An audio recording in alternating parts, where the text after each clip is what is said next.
Bet horse racing on DRF Bets. We'll match your first deposit of $200. Get free expert picks and past performances, plus weekly cash back. All from Daily Racing Form, the most trusted name in horse racing. Ken Illman, Mike Beer, the Grade 3 Sweetest Chant Stakes on tap at Gulfstream Park on Saturday. It's carded as race number 11. These are 3-year-old fillies going 1 mile and a 16th on the turf. Let's take a peek at this field. We've got the number 7 Cairo Consort, who is third in last year's Breeders' Cup Juvenile Fillies Turf. She's already a stakes winner at the championship meeting at Gulfstream. She won the Ginger Brew last time out at odds on. Yeah, now in the Todd Pletcher barn, that Ginger Brew was her first start for Pletcher, and she managed to get the job done. She's certainly one of the ones in here, Dan, but this is another really nice graded stakes race that we have supporting the Holy Bull on this Saturday card. This is sort of a wide open race. Now let's throw up the Timeform US Pace Projector, because we saw what happened the last time the number 1 Sweet Lou's Got Aces got to the front. She made them pay in the Tepin with a gate-to-wire performance as the favorite. I don't see a lot of speed in here. To me, the 2 Padma's a bit of a stalker. I can see the 5 Alpha Bella being a little closer. Yeah, certainly Alpha Bella could go forward in this race, but you're right. This isn't a race that, contains a ton of pace in here, Dan. And if you're riding Sweet Lou's Got Aces from the rail in here, you just got to come out of there running and have your sights set on the early lead. And that's what Joel Rosario did with Sweet Lou's Got Aces in this race, her most recent start, her final start at 2, the Tepin, her first start going long. She went right to the lead. She backed down the pace. She's a little bit green on her left lead at this point, but once she switches on over, she's on her way. Yeah, had all the best of it here, Dan. Had no trouble making the early lead in here. It was just basically clear around the racetrack. It's at a time on the Aqueduct Turf Course where speed and the inside was just sort of dominating proceedings.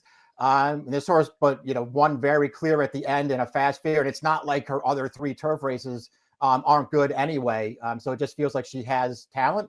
She's got a great post here with speed, and there's plenty to like. The number 2 Padma will be trying turf for the first time. She is a Godolphin homebred daughter of the great Tappet.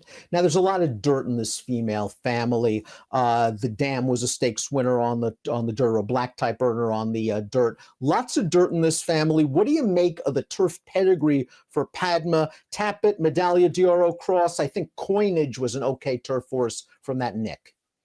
Yeah, I mean, on paper, there's really nothing to complain about. When you start going through the performances of, especially the better horses in this family, they're all dirt horses. So that could be, a little bit of a drawback, I guess. But this filly's got a little bit of talent, Dan. She has some tactical speed as well. So I don't know. I thought she was mildly interesting switching surfaces here just because I think she's good. I don't necessarily want to bet her in this race, though, if she takes money. The number 3 is Mally Moo, a debut winner on the all-weather overseas. Made her first start in North America in the wait a while, going 7.5 furlongs, and like many European imports, didn't get off to an alert start. We see her in the stretch, however. She was the beneficiary of a fast pace. She's going to get to the outside, and she's going to come with a nice, strong run to finish second. Yeah, she did come with a pretty good finish in here. This was a race that set up well for closers, Dan. It didn't come back, with a super fast figure, but I feel like the horse that won this race, who's now 2 for 2 for Pletcher, I think that horse might be pretty good. So I feel like this horse ran fine in that race. I liked her career debut on the all-weather over there. I thought she ran well again last time. We'll see what kind of trip she gets in here, because it feels like she's going to need one if she's going to do one better than she did last time. The number 4 Metaphysical is going to be stepping up in class, but it seems like she's figured this game out. Her last 2 performances have been upgrades to her prior starts. Here's her most recent effort, first level allowance at Gulfstream going 7.5. I thought the trip was there for her in this race. She was able to save ground most of the way. She's just going to get beat a neck. Yeah, just going to get out finished here. I'm with you, though. I thought the trip was actually a good one. You saw her edging to the outside there, and she had time in this race. She's going to surge, but she got out kicked from that horse down to her inside there and had to settle for second. She ran fine. It didn't make me want to bet her back in here. The number 5, Alpha Bella, really took nicely to turf, first-time blinkers. She's a half to Andina Del Sur, who's a graded stakes winner on the turf. The Dam was a stakes winner on the turf. So Alpha Bella figured it out on grass in this race, a 1-mile maiden special. And as we see, the trip was there for her as well. The old in-out from stalking range, and she grinds it out to win. Yeah, really good trip here. She's going to make the lead. That's a big long shot, first time starter who's charging at her at the end, Dan. They sort of brushed there, and maybe that's what allowed Alpha Bella to hold on. But I still feel like she ran okay in there. This is a filly who started out on dirt, which might be a good sign. Maybe that's Pletcher is thinking you might as well give her a shot because she has talent, because her entire pedigree is turf. 6th place finisher from that last race did come back to graduate on the lawn with a 77 buyer. The 6 is Bulsara. This is a horse that was beaten by Sweet Lou's Got Aces in the Tepin, but as Mike said, the track profile favored Sweet Lou's Got Aces. The trips that day favored Sweet Lou's Got Aces, and then Bulsara got a confidence booster last time out when benefiting from a hot pace to win over Polytrack. Yeah, I like her last 2 races, Dan. Certainly in the Tepin, just trying to come from last probably worked against her, but Carmouche did keep her towards the inside, which might have helped her a little bit, but I still thought she ran well in that race. She came back last time with another really strong performance from off the pace, just running right by Wet Paint, who came back to win a stakes race on dirt at Oaklawn in her next start. I don't know. I think this filly's headed in the right direction. She might be a price again.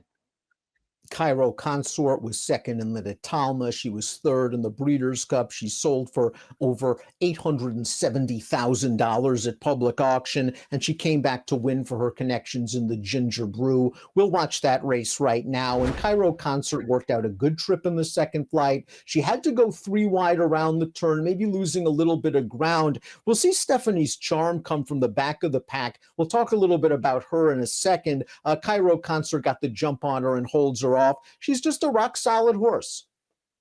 Yeah, exactly. I don't really have anything to add to that, and I'm not going to knock this horse either. She did have the jump on Stephanie's Charm, who ran well again in that race, but to me, Stephanie's Charm was never catching this horse. Cairo Consort just a little bit better than her.